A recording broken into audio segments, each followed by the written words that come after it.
We're good to go. Is that close down there? Yes. So where's the pie? I love you. It's the charge. I would like to actually talk to you. Your cock. But you were, what's it called, the metal thing? Yeah, So you're on thin ice.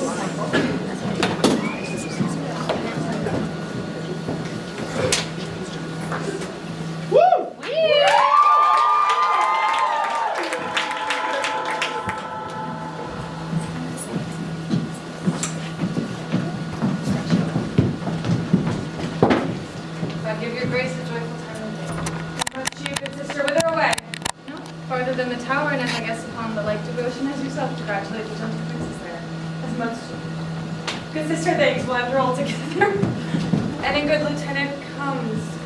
Master Lieutenant, pray you by your leave, how doth the prince and my young son of York? Well, madam, and in health. By your patience, I may not suffer you to visit them. The king hath strictly charged the contrary. The king? Who's that? I mean, the Lord Protector. The Lord protect him from that kingly title. Happy set of bounds between their love and me. I am their mother. Who shall bar me from them? Then bring me to their sights. I'll bear thy blame and take thy office from thee on my peril. No, madam, no. I may not leave it so. Come, madam, you must straight to Westminster. There to be crowned as Richard's royal queen. Cut my lace asunder, or else I swoon with this dead-killing news. Despiteful tidings, unpleasing news. Go, poor soul, I envy not thy glory, to feed thy humor, wish thyself no harm.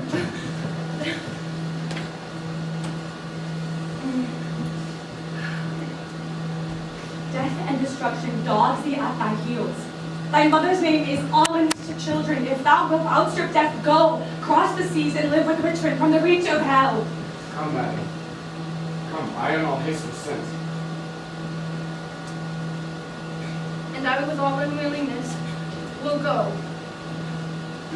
God, would the inclusive verge of golden metal that was round my brow, or red-hot steel to sear me to the brains? Anointed, let me be with deadly venom and dire. Men can say, God save the queen.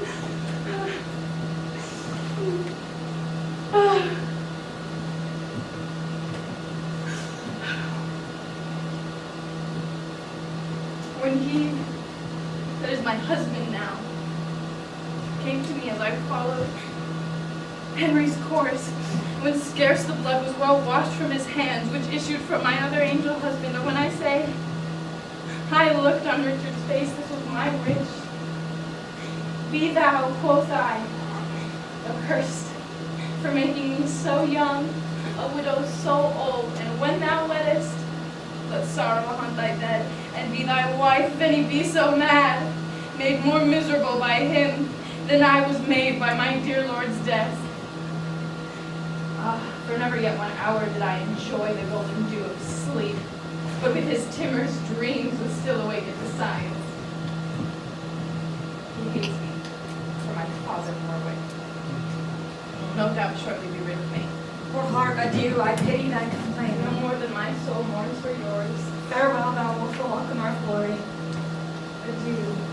Thy poor soul that takest thy reason Go thou to Richard, and good angels tend thee. Hold the sanctuary, and good thoughts possess thee. I am my grave, where peace and rest will lie with me. 20-odd years of sorrow have I seen, and each hour of joy racked with the week of teen. Stay! Yet look back with me onto the tower. Pity, you ancient stones, those tender babes whom envy hath immured within your walls. Rough cradle for such little pretty ones. Rude, ragged nurse. Old sullen playfellow for tender princes, use my babies well. So foolish sorrows bids your stones farewell. Stand all apart!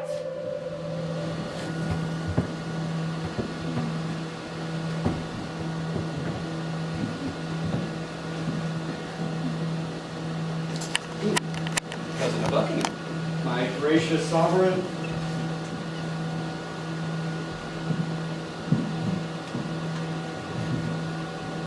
Be thy hand.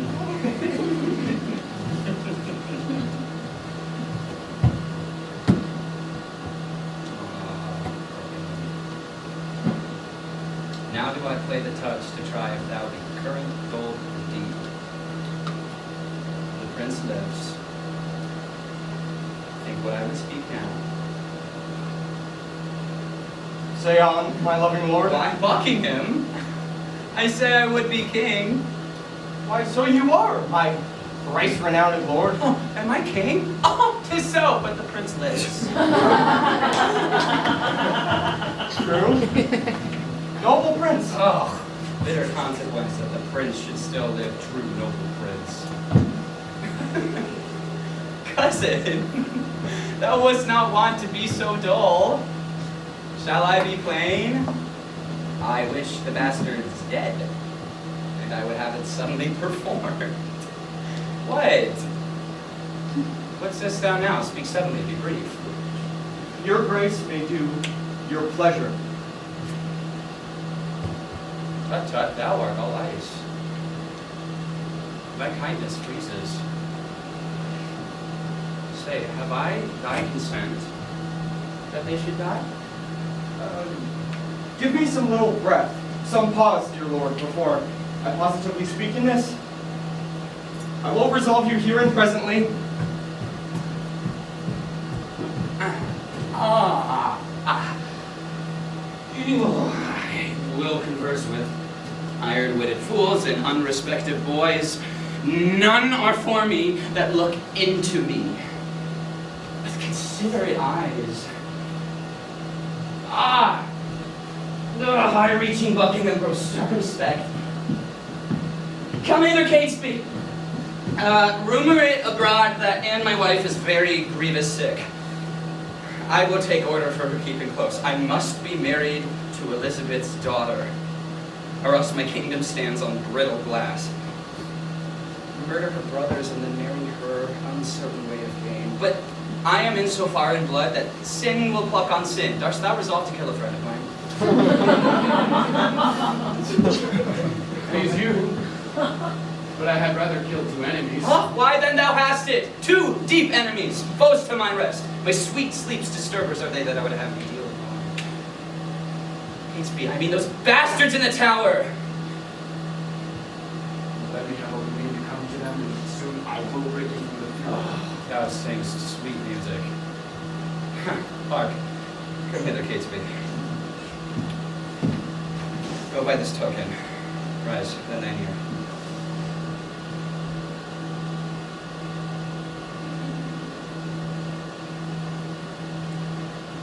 That is all. Say it is done, and I will love thee for it, and prefer thee. I will dispatch it straight.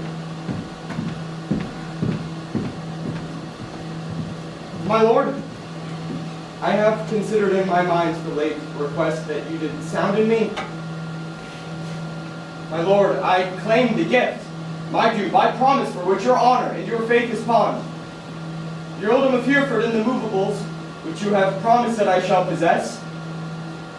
What says your highness to my just I do request? remember me, the King of England, told me and prophesied that Richmond would be king when Richmond was a little peevish boy, a king perhaps. My What lord. chance the prophet could not have at the time have said that I being by, I would kill him.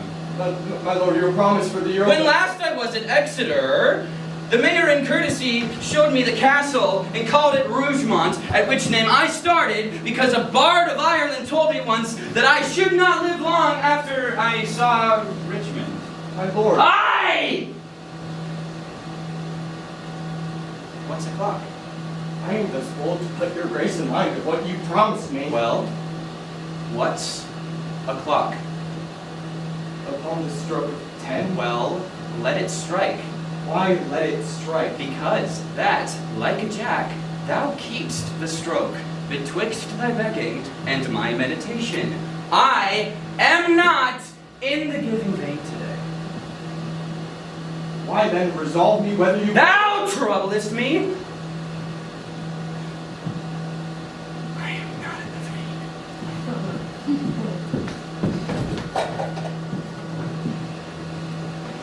And is it thus? Repays he my deep service with such contempt? Made I him king for this? Oh, let me think on rivers, and be gone to Richmond, while my fearful head is on.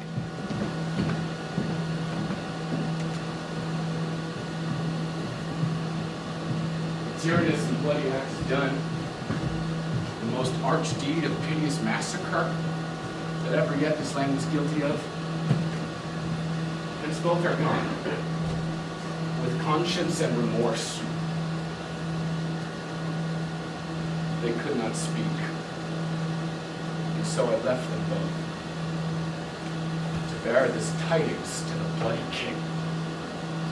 Here it comes. All health, my sovereign lord. Can I gaze me?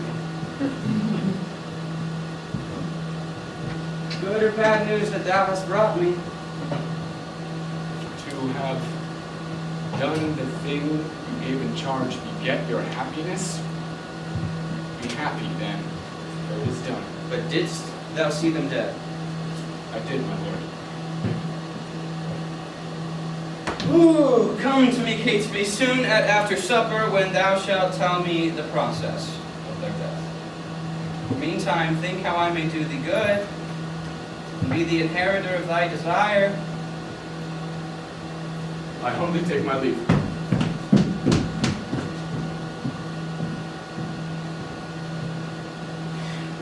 The sons of Edward sleep in Abraham's bosom, and Anne, my wife, hath bid this world good night. Now for I know the Breton Richmond aims at young Elizabeth, and by that not looks proudly on the crown.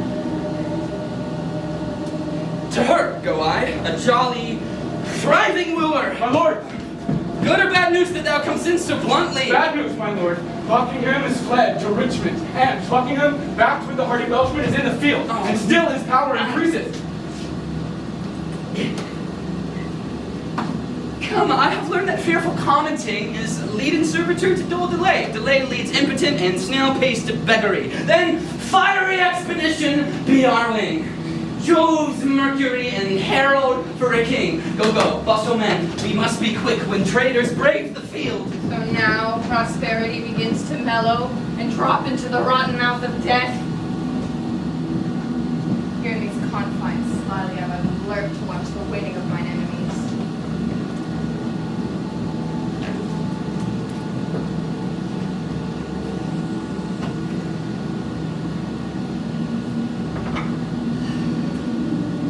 My poor princes, my tender babes, if yet your gentle souls fly in the air, and not be fixed in doom perpetual, hover about me with your airy wings, and hear your mother's lamentation. So many miseries have praised my voice, that my woe-wearied tongue is still and mute. Wilt thou, O God, fly from such gentle lambs, and throw them in the entrails of the wolf? When didst thou sleep when such a deed was done? If ancient sorrows be most reverend, give mine the benefit of seniority, and let my griefs frown on the upper hand. Bear with me, I am hungry for revenge, and now I cloy me with beholding it. Richard yet lives. Cancel his bond of life. Dear God, I pray that I may rest and say the dog is dead. Thou didst prophesy the time would come, that I shall wish for thee, to teach me how to curse that bottled spider, that foul bunchback I toad. called thee then, vain flourish of my fortune, I called thee then, poor shadow-painted queen. A sign of dignity, a breath, a bubble, a queen in jest only to fill the scene. Where is thy husband now? Where be thy brothers? Where are thy 2 sons? Wherein dost thou join?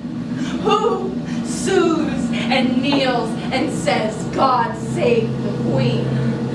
Oh, thou well skilled in curses, stay a while and teach me how to curse mine enemies. Forbear to sleep the nights and fast the days. Compare dead happiness with living woe. Think that thy babes were sweeter than they were, and he that slew them fouler than he is. Bettering thy loss makes them bad thoughts of hers. Revolving this will teach thee how to curse. My words are dull. Oh, quicken them with thine! Thy woes will make them sharp and pierce like mine.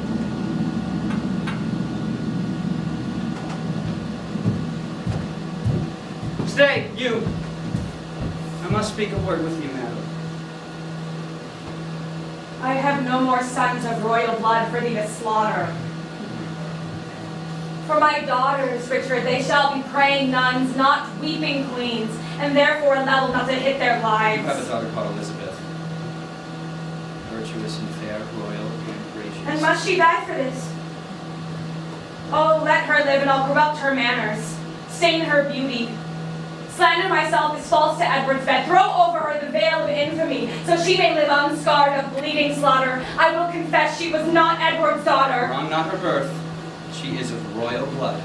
To save her life, I'll say she is not so. Her life is only safest in her birth. And only in that safety died her brothers. Lo, at their birth good stars were opposite. No, to their lives ill friends were contrary. All unavoided is the doom of destiny. No doubts the murderous knife was dull and blunt till it was whetted on thy stone-hard heart, to revel in the entrails of my lands. But that still use of grief makes wild grief tame. My tongue should to thy ears not name my boys till that my nails were anchored in thine eyes. And I, in such a desperate bay of death, like a poor bark of sail and tackling raft, rush all to pieces on thy rocky bosom. So thrive I in my dangerous success and enterprise of bloody wars, as I intend more good to you and yours than ever you or yours were by me wronged. Be brief. Lest that the process of thy kindness last longer telling than thy kindness is vague. Then know that from my soul, I love thy daughter. My daughter's mother thinks it with her soul. What do you think? That thou dost love my daughter from thy soul. So from thy soul's love didst thou love her brothers, and from my heart's love I do thank thee for it. Be not so hasty to confound my meaning. I mean that with my soul I love thy daughter, and do intend to make her queen of England. Well then, who dost thou mean shall be her king? Even he that makes her queen, who should be else? What, thou? Even so, what think you of it? How canst thou woo her? Madam, that I would learn of you as one being best acquainted with her humor. And wilt thou learn of me? With all my heart. Send to her by the man that slew her brothers a pair of bleeding hearts. Thereon engrave Edward and York, then happily will she be. Therefore present to her, steeped in blood, a handkerchief, which say to her did drain the purple sap from her sweet brother's body, and bid her wipe her weeping eyes withal. Come, you mock me. This is not the way to win your daughter. Well, there's no other way unless thou couldst put on some other shape and not be Richard who hath done all this. You'd say I had done all this for love of her. Nay, then she cannot indeed hate you for having bought love with such a bloody spoil. What is done cannot be now amended. If I have taken away them from your sons to make amends, I'll give it to your daughter. If I have killed the increase of your womb to quicken your increase, I will beget mine issue of my blood upon your daughter. The loss you have is but a son being king, and by that loss, your daughter is made queen. Acquaint the princess with the sweet, silent hours of marriage joys. And when this chastised arm of mine have returned from war, bound with triumphant garlands will I come, and lead thy daughter to a conqueror's bed, to whom I will retail my conquest won, and she shall be sole victorious. Caesar, Caesar! What were I best to say? Her father's brother would be her lord? Or shall I say her uncle?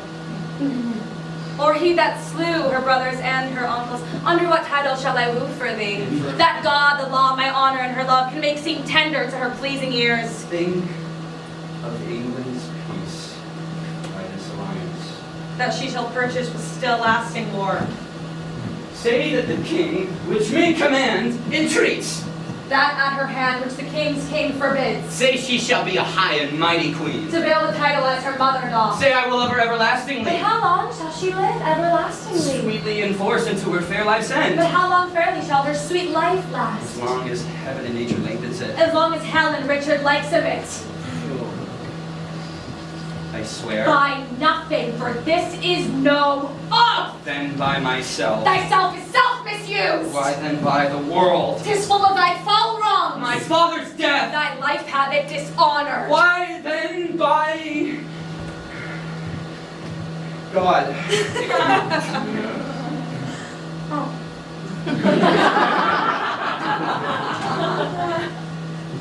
God's wrong is most of all. If thou didst fear to break an oath with him, the unity the king my husband made, thou hadst not broken, nor my brothers died. What canst thou swear by now?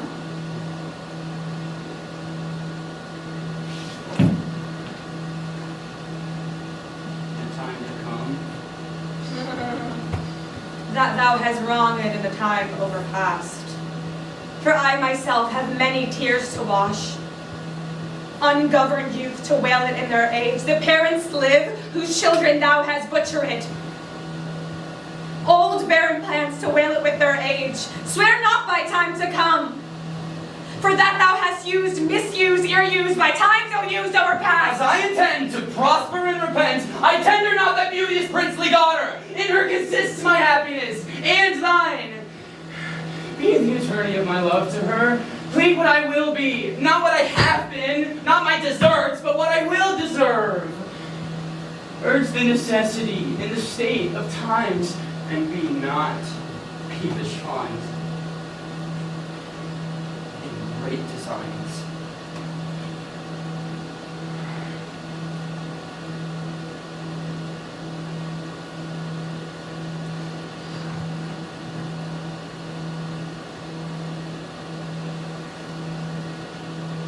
Shall I be tempted of the devil thus?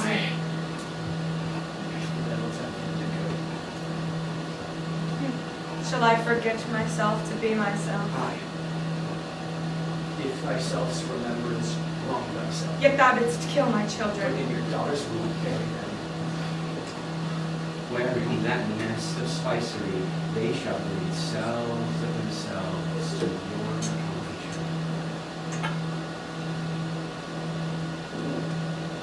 Shall I go with my daughter to thy will? Be a happy mother by the deed.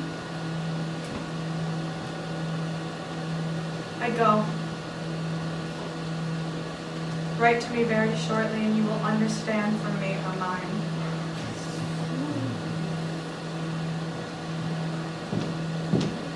Bear her my true love's kiss, and so farewell.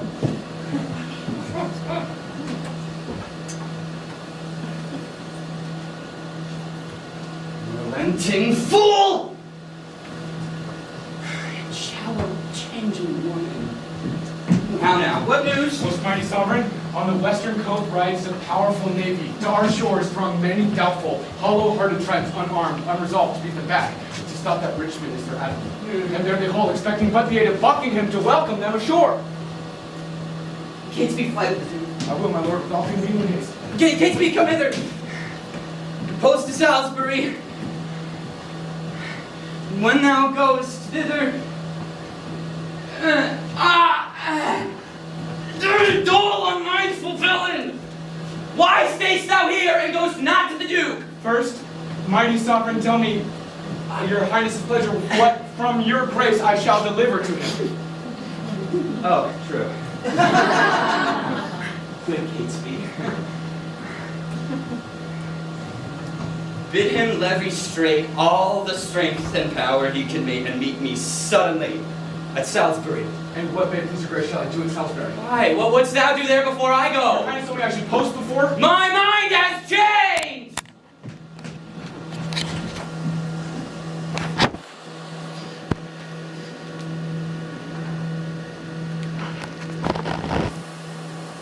Is the chair empty? The sword unswayed? Is the king dead? Empire unpossessed.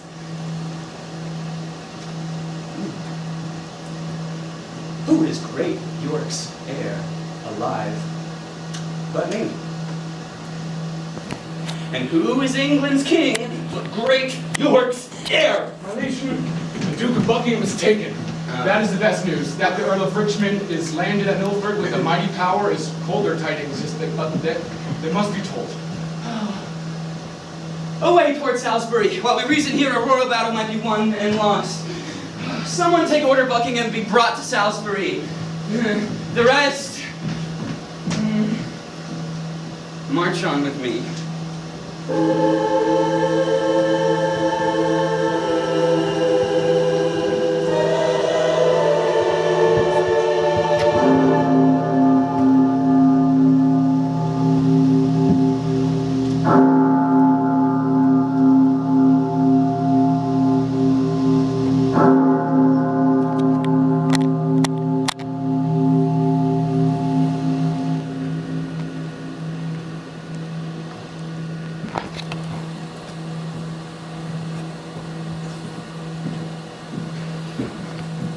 Not